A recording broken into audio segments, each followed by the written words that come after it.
Assalamualaikum warahmatullahi wabarakatuh.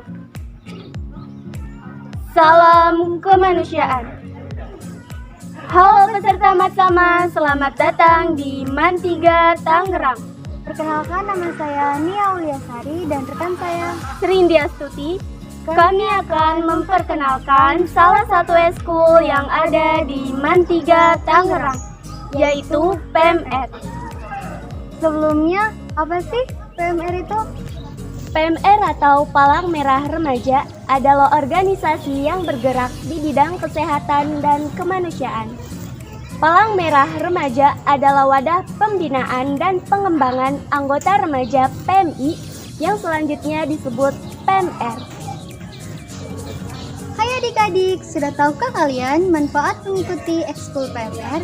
Ingin tahu? Yuk gabung jadi anggota PMR sekolah. Banyak manfaat dan keterampilan yang akan didapatkan. Seperti diajarkan bagaimana caranya memberikan pertolongan pertama kepada orang lain dan tentunya pertolongan untuk diri sendiri. Juga kemampuan berorganisasi dan kepemimpinan. Hai adik-adik, tadi kalian udah tahu kan apa itu PMR dan beberapa manfaatnya? Nah, sekarang kita mau jelasin beberapa bidang yang ada di PMR MAN 3 Tangerang.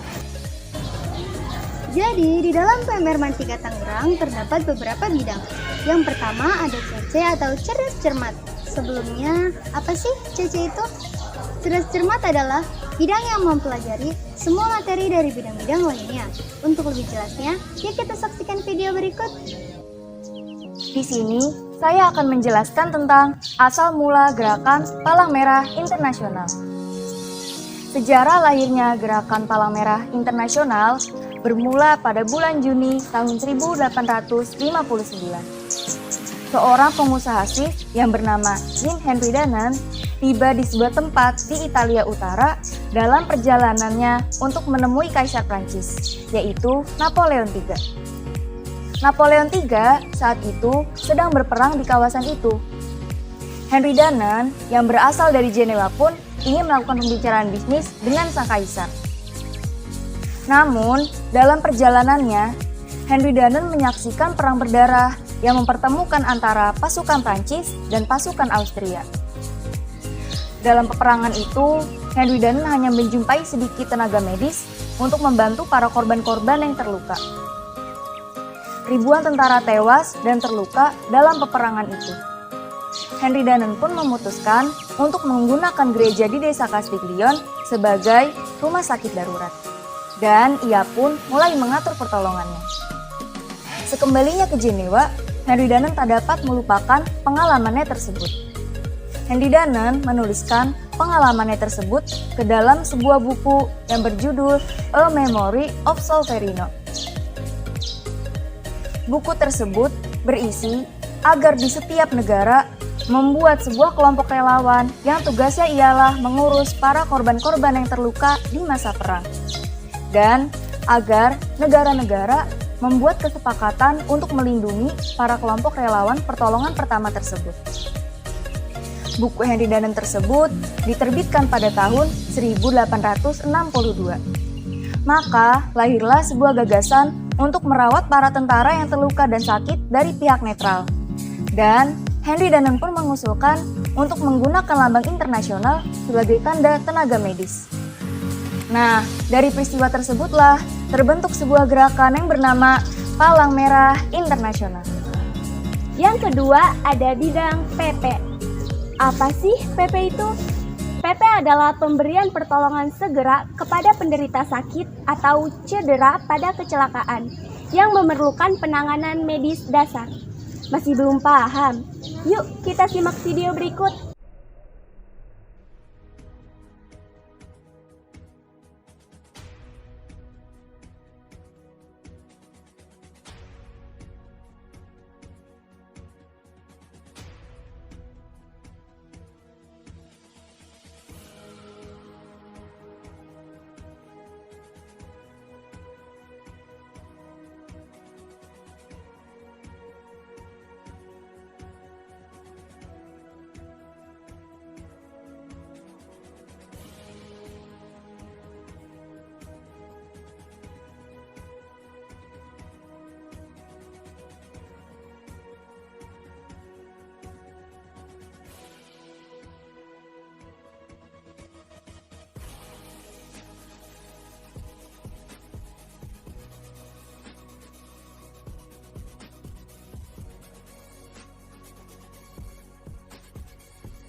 Yang ketiga ada ASB atau Ayo Siaga Bencana. Jadi di dalam bidang Ayo Siaga Bencana, kita akan mempelajari berbagai macam bencana, siklus bencana, kesiapsiagaan bencana, dan masih banyak lagi. Untuk lebih jelasnya, yuk kita saksikan video berikut. Disimak baik-baik ya. Ayo siaga bencana.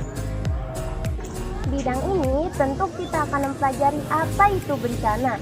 Bencana adalah akibat dari fenomena alam yang luar biasa. Bencana dapat disebabkan oleh ulah manusia maupun faktor alam itu sendiri.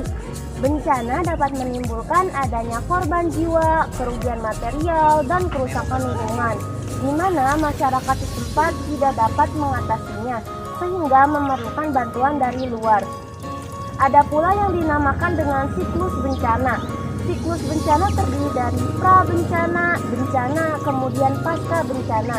Dalam pra-bencana, kita diperlukan adanya kesiapsiagaan, yaitu upaya penggunaan kemampuan secara cepat dan tepat untuk merespon bencana. Kemudian perlu adanya tindak mitigasi, yaitu suatu tindakan untuk meminimalisir akibat dari resiko bencana.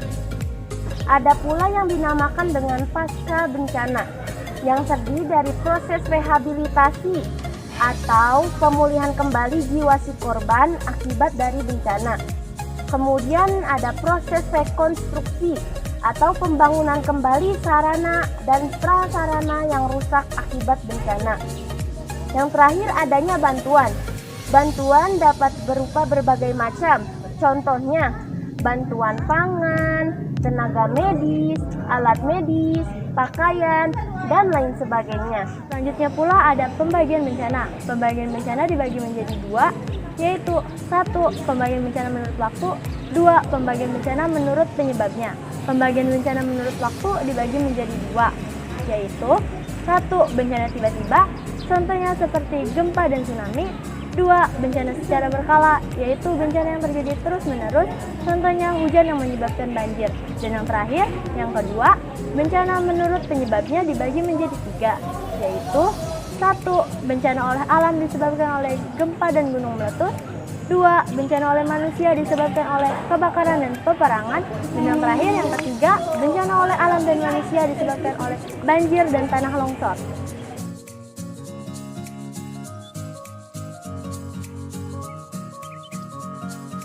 Ada yang tahu tidak apa itu gunung meletus? Oke, jadi gunung meletus adalah istilah yang dapat didefinisikan sebagai saluran fluida panas yang memanjang dari kedalaman sekitar 10 km di bawah permukaan bumi sampai ke permukaan bumi. Di sini kita akan menjelaskan proses terjadinya gunung meletus. Gunung meletus terjadi akibat adanya endapan magma yang ada di perut bumi. Proses terjadinya gunung meletus ini didorong keluar oleh gas yang bertekanan tinggi.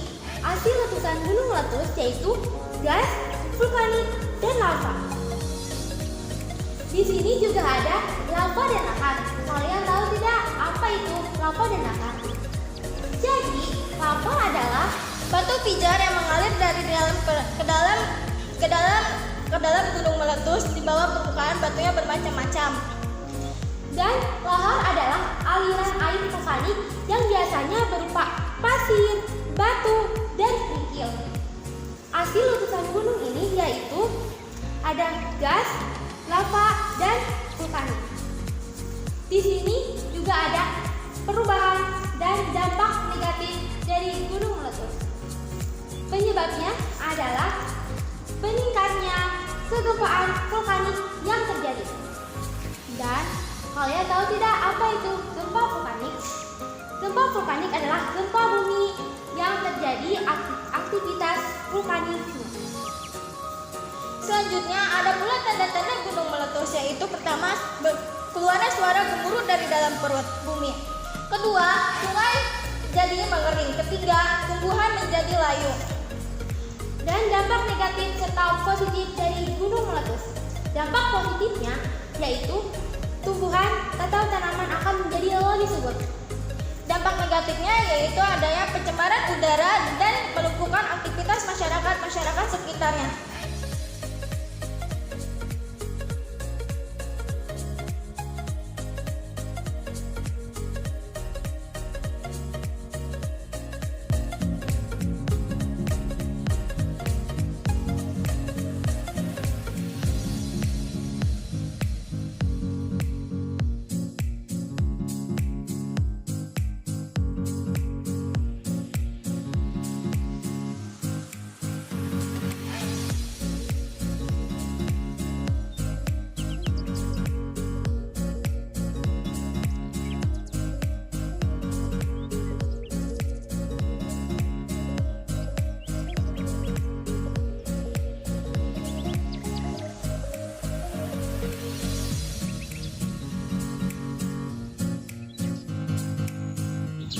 Dan yang terakhir ada PRS, bidang PRS atau pendidikan remaja sebaya.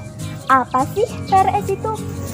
PRS adalah penjabaran dari kesetiakawanan dan perasaan senasib sepenanggungan. Untuk lebih jelasnya, mari kita simak video berikut. Adanya kami berdua di sini akan menjelaskan tumbuh kembang remaja. Apa sih tumbuh kembang remaja itu? Tumbuh kembang remaja adalah fase di mana terdapat perubahan dalam fungsi kognitif, perilaku, sosial, dan emosional remaja sesuai perkembangan biologis, serta adanya fungsi dan tuntunan baru dalam lingkungan keluarga maupun sosial. Selanjutnya, perubahan-perubahan apa saja sih yang terjadi selama tumbuh kembang dari fase anak ke remaja? Setiap makhluk tumbuh dan berkembang menuju kedewasaan, dari sejak lahir sampai mati. Selama mengalami tumbuh kembang dari anak-anak menjadi remaja, seseorang mengalami beberapa perubahan penting, yaitu pertumbuhan bentuk atau anatomi tubuh. Anatomi tubuh ialah ilmu yang mempelajari struktur tubuh manusia. Anatomi tersusun atas sel, jaringan, organ, dan sistem organ. Bagian sistem organ yang menyusun tubuh manusia adalah: yang pertama, pembesaran alat kelamin.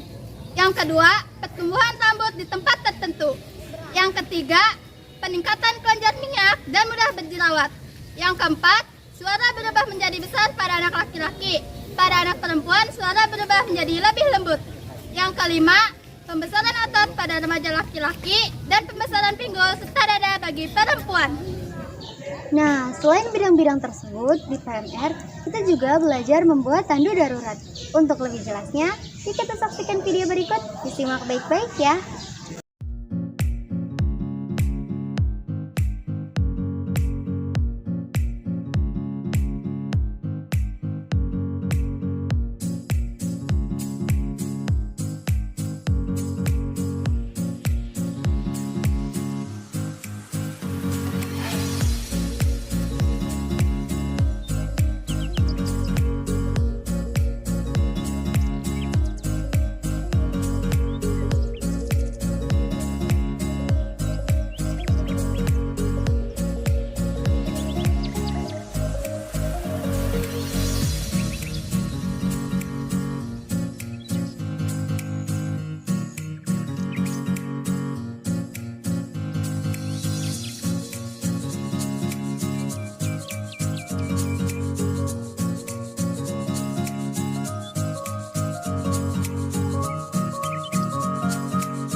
Di Eskul PMR juga memiliki beberapa kegiatan seperti diklat mingguan. Kegiatan ini merupakan kegiatan wajib yang harus diikuti seluruh anggota PMR karena berkaitan dengan pembelajaran khusus untuk PMR. Penghijauan. Kegiatan ini kami adakan sebagai bentuk kepedulian kami terhadap masyarakat dan lingkungan sekitar. Pelantikan anggota PMR. Acara ini bertujuan untuk melatih ketangkasan dan melantik calon anggota PMR menjadi anggota yang sah. Kunjungan markas PMI. Kegiatan mengunjungi markas PMI dengan tujuan menambah pengetahuan dan pengalaman seputar PMI dan lainnya. Jadi gimana nih? Setelah kalian menyaksikan video tentang penjelasan bidang-bidang yang ada di PMR, kalian mau masuk bidang yang mana? Kita tunggu ya.